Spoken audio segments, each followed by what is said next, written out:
Hello, welcome to Spotlight, a golden egg-like beacon of artistic loveliness. Spotlight, brought to you by the Isle of Man Arts Council. This evening, we drop down to the Villa to find out how the final preparations are going for this year's Isle of Man Art Society Easter exhibition. In an art-filled Easter, how about the Easter Festival of full-length and one-act plays at the Gaiety Theatre? And also, we talk to the Arts Council's Jane Corkle about this year's extremely well-known celebrity for the annual lecture. Remember, do get in touch with any creative artistic endeavours you might be involved in, planning, hoping to create, or would really like to put in the spotlight. This programme, of course. Poetic, theatrical, musical, literary, ceramic, sculpted, drag, film, knitting, mime, social media, blah, blah, blah, blah, blah, blah. Spotlight at manxradio.com, Howard Kane at manxradio.com. Use either, use both, just use one. Get in contact, because if you don't, you won't be on the show. Unless I find you first. Well, Easter is almost upon us again, and as usual, not only will there be vast amounts of chocolates on display, but also a veritable orgy of art, be that on the stage or on the easel. And it's the easel where we head first. Here we go. We have dropped down to the Villa Arcade, a hotspot always at this time of the year coming up to Easter, because for the last few years it has been the home of the Isle of Man Arts Society Easter exhibition, and I've just dropped down as they are busy actually putting the exhibition together as we speak, and I'll just allow you to introduce yourself. Hi, I'm Linda Quirk. I'm the Secretary of the Arts Society. And I'm Diane Moore, and I'm the Chair Lady of the Isle of Man Arts Society. Marvellous. We're standing here amongst the artwork. Always an exciting time. Very exciting. We never really know what we're getting until it arrives, so it's a little bit of nerves and very exciting at the same time. How many artists generally do you actually have taking part? We have around 100 taking part in the exhibition. We've got about 300 members overall, and it's really nice that everyone has something to look forward to.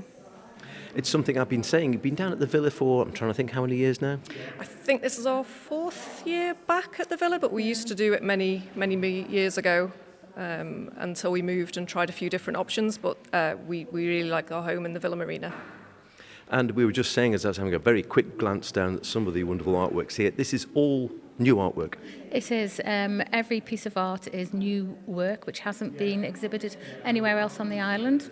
So come on down and have a look and see if you can grab yourself a fresh piece of artwork.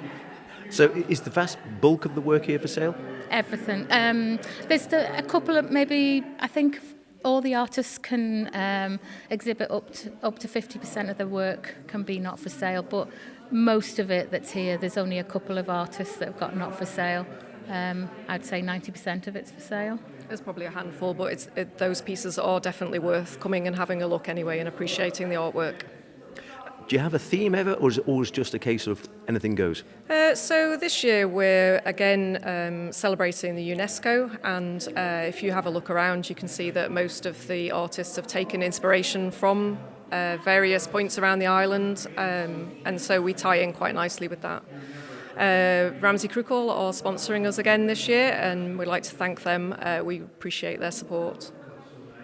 Do you get a wide, because I'm just looking around here, that you can see oils, you can see, I think, some ink and wash, you can see some acrylics. Do you get a real broad mix? We do. We've got everything from acrylics to, we've even got 3D ceramics, needlework, jewellery, oils, acrylics, silk painting, you name it, we've got it. And how many of the actual society normally take part? I mean, is it the vast bulk of members will exhibit, or is it just a proportion of them? How does that work? It's a mix. I'd say it was about a third of members exhibit. They're allowed to put in up to 6 submissions, and it's 4 paintings. So we have a nice array of items coming in, and everyone does something different or tries something different depending on how last year went. So it's always exciting to see what we get. And the actual society itself, I know if you look around and if you come to the exhibitions on a regular basis, you see some names you recognise and clearly have been exhibiting and painting for a long time. Do you get new people coming in every year into the society who are sort of first-time artists, or even maybe just taking it up maybe as, I don't know, as a retirement hobby? Yeah, we do. We've got a hall in Douglas called Ty Ellen, and that's our base. We have artists come in and use the space for whatever projects they have on the go. It's a great space, so if anybody's interested, you can contact us at isleofmanartsociety.com.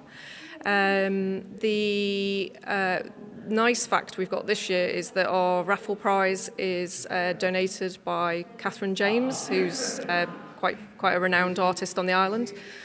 She's actually member number 1 of the Isle of Man Arts Society and joined us in 1977, which is quite some time ago. So we're very pleased that she's able to support us this year too.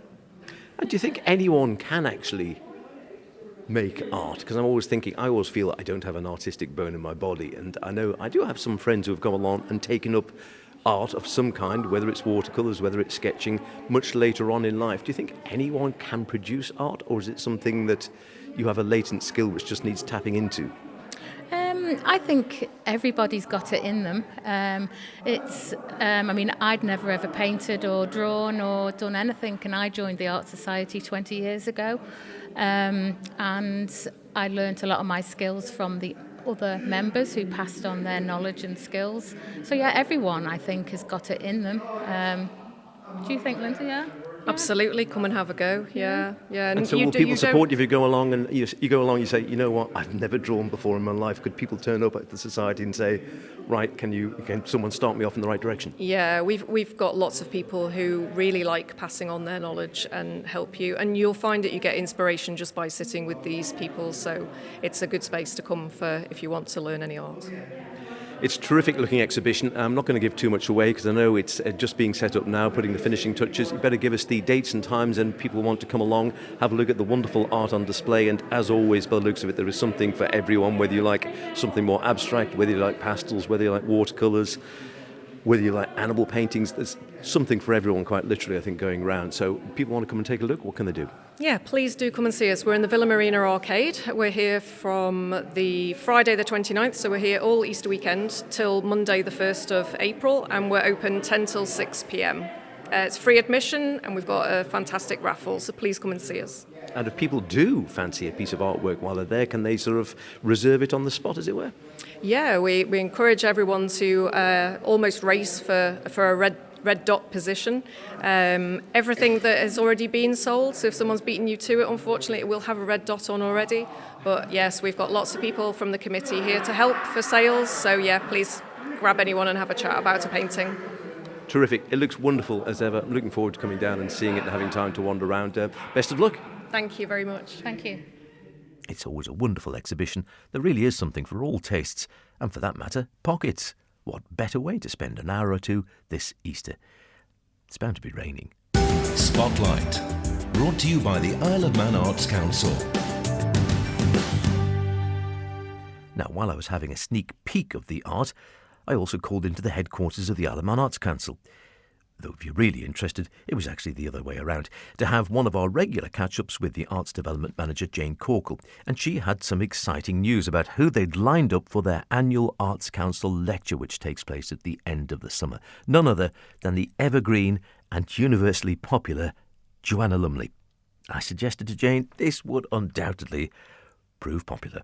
I hope so. This year we're thrilled to have Dame Joanna Lumley joining us on Monday the 30th of September as our guest at the annual lecture. Same format? Well, same format as Louis Theroux in that during the first half of the evening, Joanna will be interviewed this year by Alex Duncan. We're delighted to have him on board this year. And she'll talk to Alex about her life, her career. Obviously, you know, she's quite involved politically with certain things. So she's got lots and lots to talk about with Alex, which is slightly different to Kevin MacLeod, who actually gave a talk during the first half. And then in the second half, those people that get their hands on the tickets will have the opportunity to ask her questions directly. So it's not too formal then, because I sometimes think, you know, lecture might scare people off and think it might be a very formal, but it's fairly relaxed atmosphere. Absolutely. It's a really informal evening. The last two we've done with Louis and Kevin were just a fabulous success. And I think that's what's nice about the format. It is informal. It's not what you might think as a sort of a very formal lecture sort of evening. And we call it the annual lecture because that's what the name it was given to it by the Arts Council. It's more an evening with or an in conversation with sort of style event, really. And when do you actually start work on these? Because I'm thinking a lot of these people, you can't just sort of ring them up and say, what are you doing next Wednesday? They're booked up fairly well in advance. So do you start thinking about the next one pretty much before the previous one's finished? We think about it all the time, and various names come across our sort of our desks and in our thought processes and within conversations with the Arts Council members themselves. And we tend to, maybe put several sort of feelers out. And it is very difficult because a lot of the kind of people that we would like to invite are very, very busy. And we are lucky to have Dame Joanna because literally she's flying in and flying out because she's filming at the end of September and then she's moving into something else at the beginning of October. So a lot of it really is linked to the people, their own availability, and also, I guess, whether they would just like to come and do it. I know for some of the guests, I know Kevin MacLeod and Louis Theroux, neither had been to the Isle of Man before. I'm unsure whether Joanna Lumley has ever been to the island, but I know when we talk to the agents, that is a real pull for some of the guests, that they would just quite genuinely like to come to the Isle of Man. And I can see her being very popular. She sort of crosses a lot of boundaries like Louis Theroux, doesn't she, in many ways, in that she's been around one way or another on our screens in films and such like for, well, I wouldn't like to think, but it's probably 50 years plus. Oh, I think so. I think when you look at her career, I think she started as a model in the 60s and then she moved into television. And of course, she was very famous, wasn't she, as Purdy in The New Avengers. And I remember that. And I remember everybody having the haircut back then. And then obviously Absolutely Fabulous is the one that I think most people connect her with as Patsy. But she's been a Bond girl. She's been in all sorts of things. She was just recently on the screen, wasn't she, on a television show with Michelle Keegan, a thriller, a few weeks ago. So yes, I mean, she's one of those people I think that when people call people a national treasure or a British icon, I think Joanna Lumley is absolutely up there with all those other people that you can name. And of late, she's also been doing some travelogues, been very popular as well, travelling around the world. Yeah, she travels around the world. She's particularly involved with the Gurkhas. I think she has a family history out in that part of the world in Nepal. So hopefully she'll tell us all about that during the lecture. Terrific. So tickets going on sale. How do people get involved? How do they get to see it? Tickets are on sale on Thursday morning. That's the 28th. At 10 o'clock in the morning via the Villa Gaiety website. So just log on to Villa Gaiety before 10 o'clock or at 10 and it should be live then for you to get your tickets. I'd just like to also mention that we're putting the whole theatre on sale on Thursday. And the tickets are at varying prices depending on where you want to sit. But we are making all the seats in the amphitheatre and the gallery £10. So that's part of the Arts Council's subsidised ticketing initiative. And we hope that this is going to give everybody within the community the chance to come and see somebody as fantastic as Dame Joanna Lumley. Terrific. So there you go. Don't hang around. I imagine this one will sell out pretty quickly. So get in there early doors. Well, I'll say it again. I think this will sell out fast, particularly at those prices. Get in there while you can. Tomorrow, bag yourself an evening with Joanna. Don't say I didn't warn you if you didn't get a ticket. Finally, this evening, we'll head just up the promenade to the Gaiety, where this Easter you will find the Manx Amateur Drama Federation Easter Festival of one-act and full-length plays being staged. It's always a great way to spend an evening or several evenings over the Easter week, and as usual, there's a broad range of plays to choose from. Chair of MADF, Sharon Walker, told me they've been a great entry this year. As always, we've been really, really fortunate with a great selection of plays, of drama and of comedy. 3 full-length plays, 8 one-act plays. And I should also mention that we're hosting our Young Actor of Man competition on the Saturday afternoon, so a real bumper week.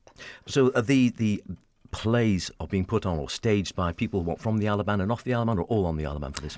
Both from off the island and on island. All our one-acts are local plays, and then our 3 full-length are returners to the Isle of Man, as I say, staging some great drama. We're really lucky because the supporters from off Ireland have been coming for a few years. They really, really enjoy coming to the Gaiety Theatre. Who wouldn't? But also really enjoy the support that they get from the local Manx public in what they deliver. Have we got a good spread of different types of plays this year? So our full-length plays, we have 3. One is The Father, which has recently been a film with Anthony Hopkins in.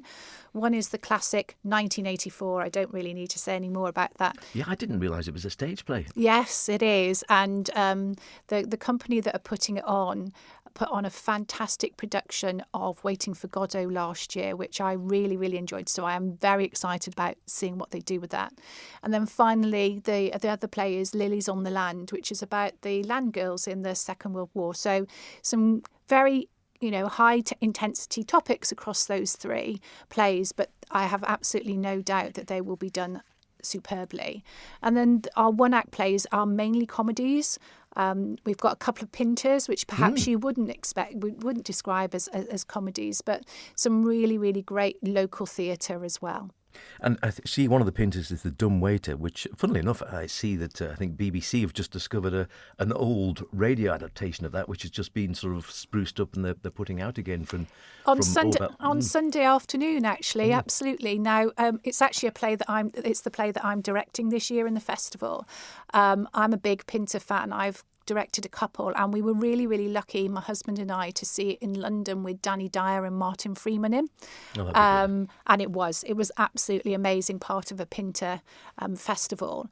But it's a great play, and it's got a fantastic cliffhanger at the end. And as always with Pinter, there's a lot in there for the audience to make their mind up about and to think about. So it will be a great production for sure, as will be the other Pinter, which is a Victoria Station by Parados Theatre Company.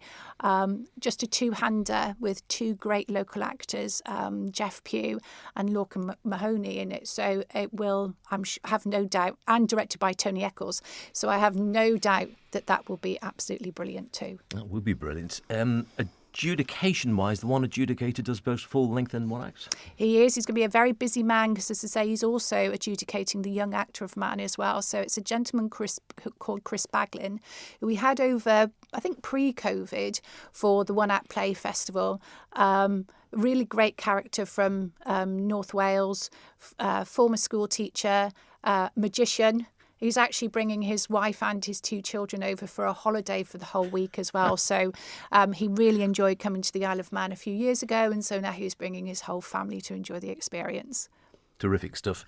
Now, we have spoken before about, as we always know, the main thing with theatre is actually getting bums on seats. If you can get people through the door and into the theatre, they almost always enjoy it and say, oh gosh, I don't know why I haven't been before. And we've spoken about the difficulty sometimes of actually getting people to attend the festival, to come along to this. And so a year or 2 back, there was this idea of rolling from MAD for the one acts and the full-length plays together.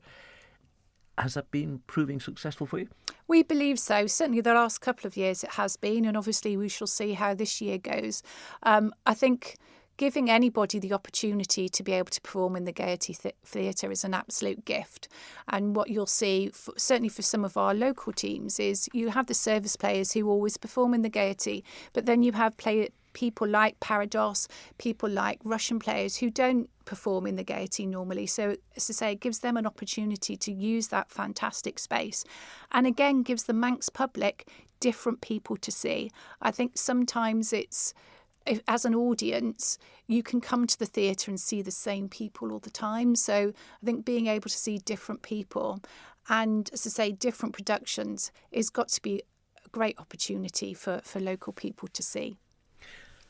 A great spread of plays. It's over a time when people might have a few days off over the Easter festival, so if people want to go down, support it. See, like you say, there's a little bit of something for everyone, whether you like comedy, straight drama, 1984. Like I said, that sounds fascinating as a stage play. Tickets available from, and when's it all on? So tickets are available from the Villa Gaiety website, and it starts on Easter Saturday, so 30th of March, and it runs through to Thursday, the 4th of April.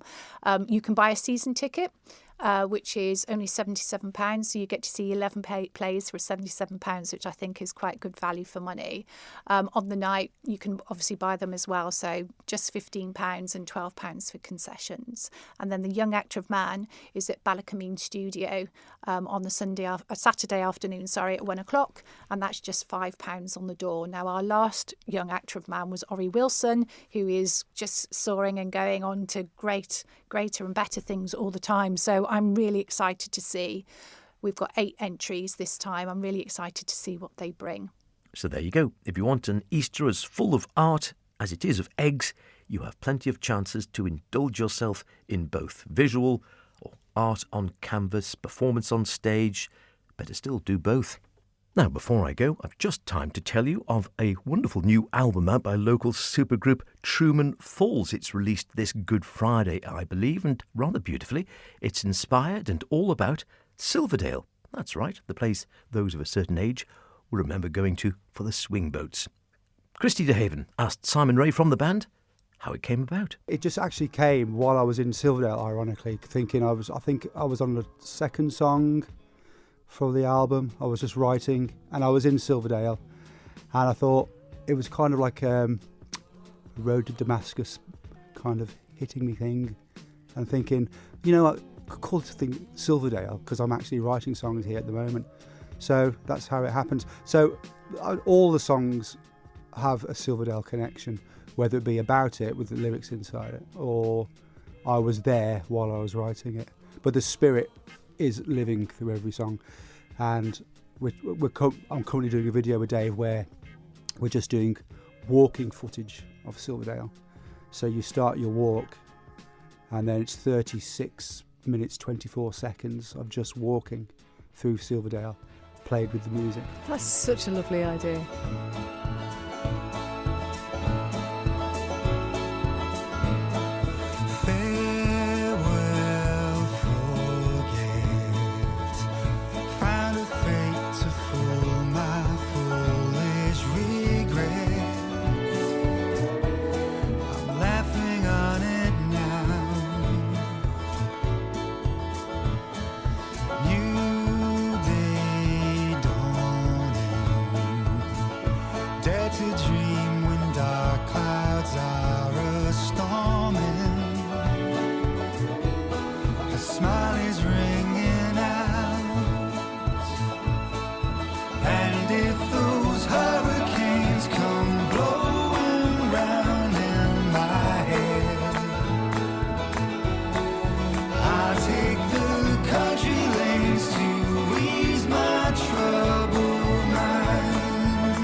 That's about it for this week. Don't forget, if you want to hear anything again, go to maxradio.com and download the Spotlight podcast. Listen where and when you want. Why not try it whilst whittling a bust of the Lieutenant Governor out of an unwanted chocolate egg?